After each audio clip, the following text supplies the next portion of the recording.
Hi everyone! So welcome back to another monthly favourites. It has been a really long time since I filmed one of these.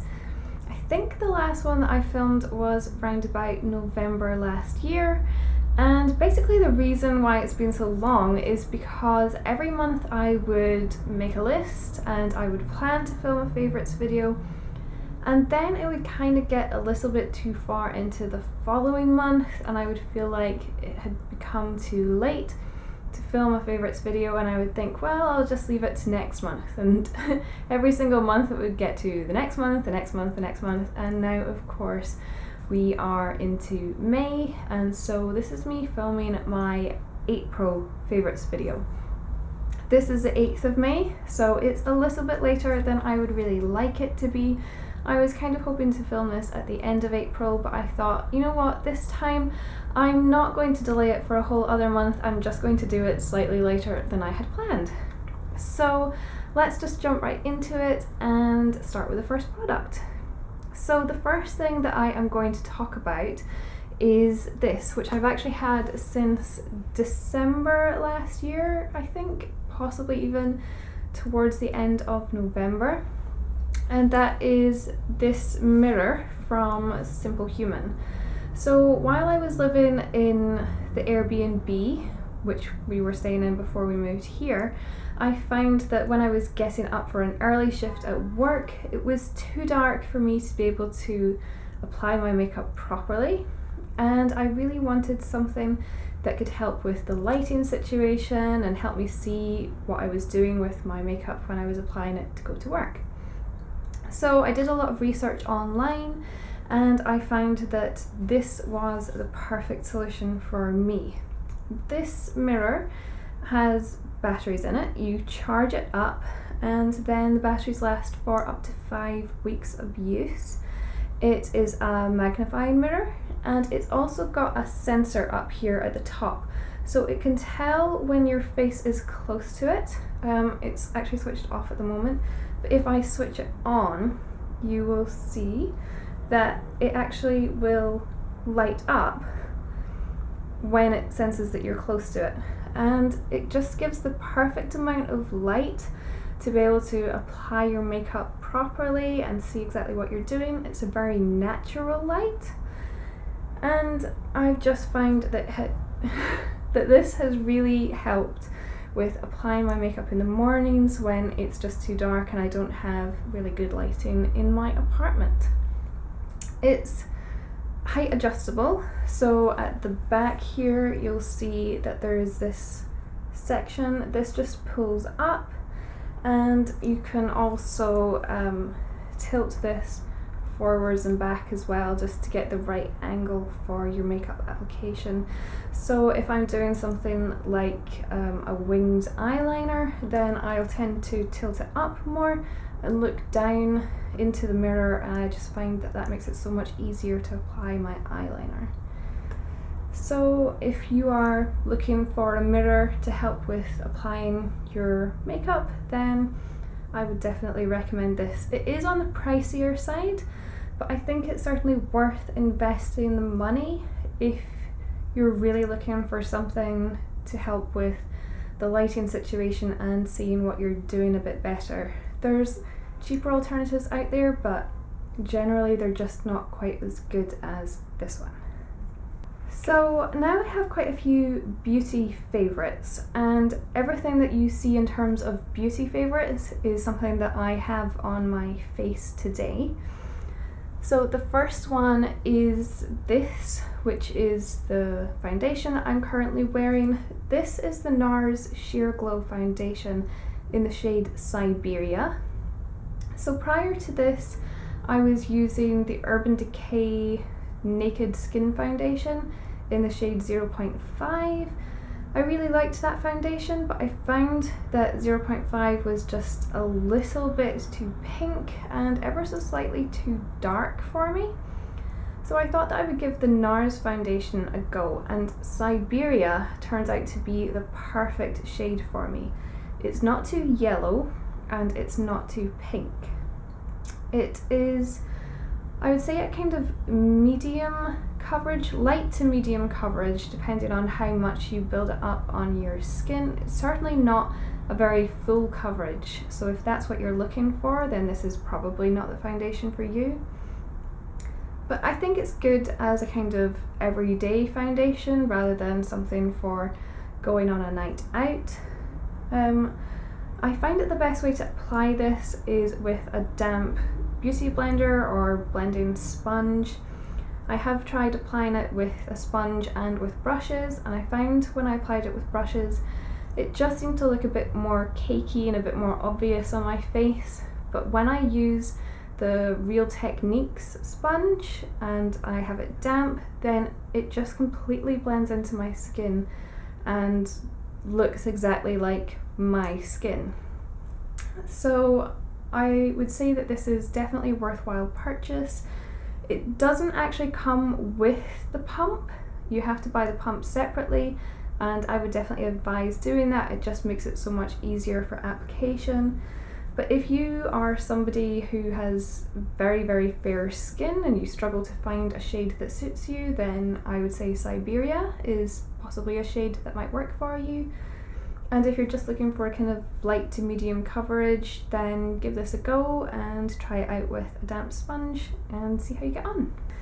Now, living in Australia, obviously it's a lot hotter than in the UK, and as we were kind of approaching Christmas time, I was finding that the powder that I was previously using, which was a MAC pressed powder, obviously I don't buy MAC stuff anymore because I have moved to using cruelty-free stuff, but I still had some MAC powder left over.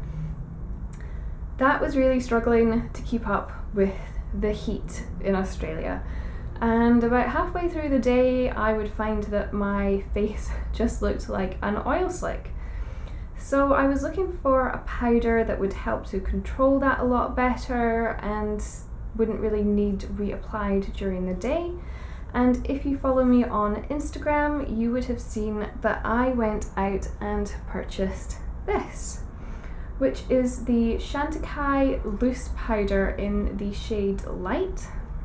Now, this is a very expensive loose powder.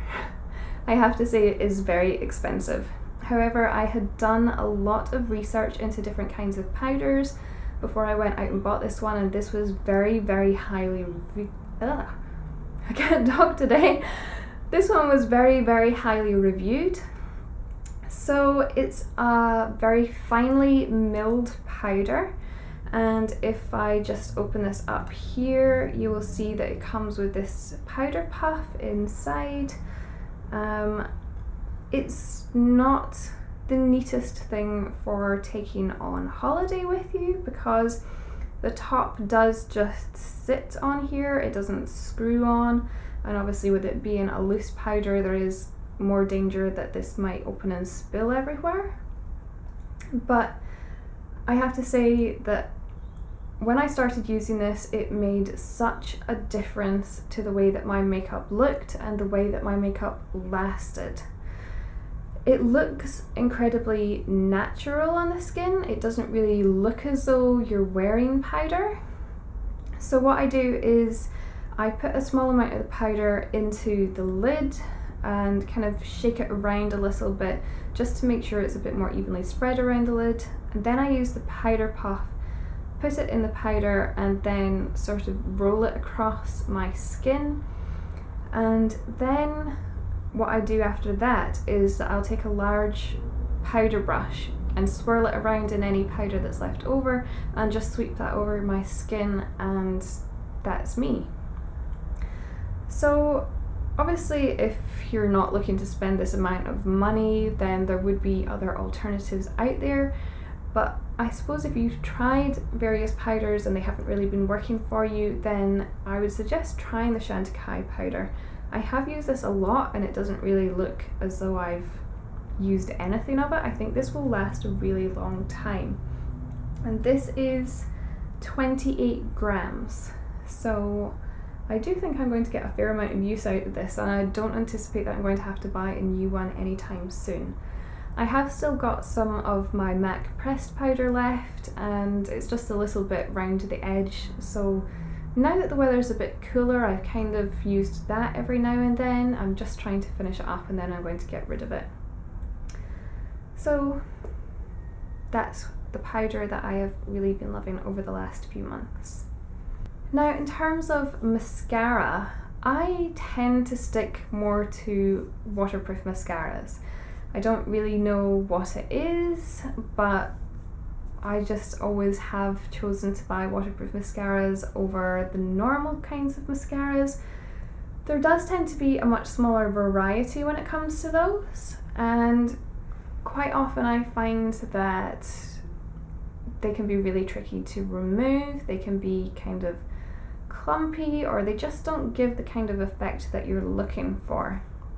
So I've tried various mascaras over the years, and I found one over the last 6 months that I really like, and it is the Cannonball mascara from Urban Decay. So this, they claim, is an ultra waterproof mascara. This is just plain black mascara, and what I find is that it kind of gives you fairly natural looking lashes. They are longer, but they're quite separated and they're not clumpy in any way. If you're looking for really dramatic, thick eyelashes, then this is probably not the mascara for you. But if you're just looking for something for everyday use, then I would really recommend this. For a waterproof mascara, it's not the hardest thing to remove. There have been mascaras I've tried that have been just about impossible to remove, and you wake up the next day with complete panda eyes. This isn't too bad. And in terms of the kind of higher end mascaras, I suppose, it's not too pricey either. I can't remember exactly how much I paid for this. I think maybe somewhere around about $30. And I've just purchased another one of these for when I need to replace it, because you shouldn't keep mascara for more than a maximum of 6 months. So I tend to replace mine round about Christmas time, and then again round about end of June, beginning of July.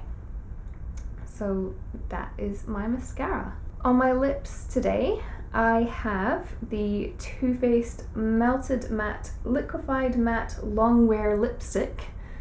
Try saying that 10 times fast. And this is in the shade Sellout. So towards the end of last year, I was looking for a more neutral coloured lipstick. I was looking for something in a liquid formula, but I wanted something that wouldn't be too brown. At the same time, I wasn't looking for something that was too bold. And I came across this and it just seemed like the perfect colour. So I tried this out quite a lot, and I feel like I really like this formula. Some colours would possibly not wear quite as well as this one does. I feel like this is not too dissimilar from the colour of my lips, so when it does start to wear off, it doesn't look strange. I really don't feel like I'm wearing something on my lips while I have this on. It's not a very drying liquid lipstick. It does last quite a long time. I would say that I can probably wear it for 4 to 6 hours before I start to notice it wearing off at all. It doesn't look strange when I apply another layer on top, if it has started to wear off at all. And I just feel like this is a really wearable colour. Like I said, it's not overly neutral, but it's not overly bold either. So I think a lot of people could get away with this. And for my last favourite, this is something a little bit different from everything else. And I started using these products when I lived in the UK, and now that I'm living in Australia, I've been using them even more. And that is Method products. So Method is a slightly more natural range of home care products, I suppose. They do hand wash, which is what I have here. They've also got various cleaning products, and they do laundry detergent and fabric conditioner. So since I moved out here, I've been using a significant amount of Method products. You can buy them in Big W. They've also started stocking a smaller range of products in Woolworths, which is great because it means that I don't always have to go to Big W to get my things, and you can buy directly online.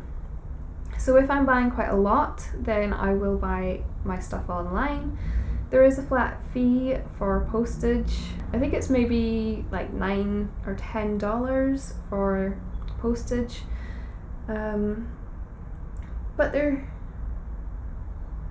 products are not tested on animals, so obviously that's a big plus point. And they just have less harmful ingredients in them than most of your kind of standard cleaning products do. They also have really nice scents. So this one, for instance, is fresh currant.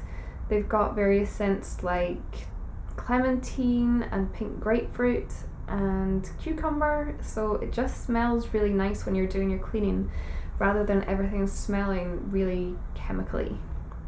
So if you're looking for slightly more natural cleaning products, they're not tested on animals and also have really nice scents, then I would definitely recommend checking out Method. I'm not sponsored by them in any way, even though I have so much Method stuff in my house that you would probably think that I am. So that's the end of my April favourites video. Let me know what you thought. Do you like any of these products? Is there anything in particular that you were loving throughout the month of April? If you liked the video, please give it a thumbs up. If you want to see more from me, then please do subscribe, and I will see you next time. Bye!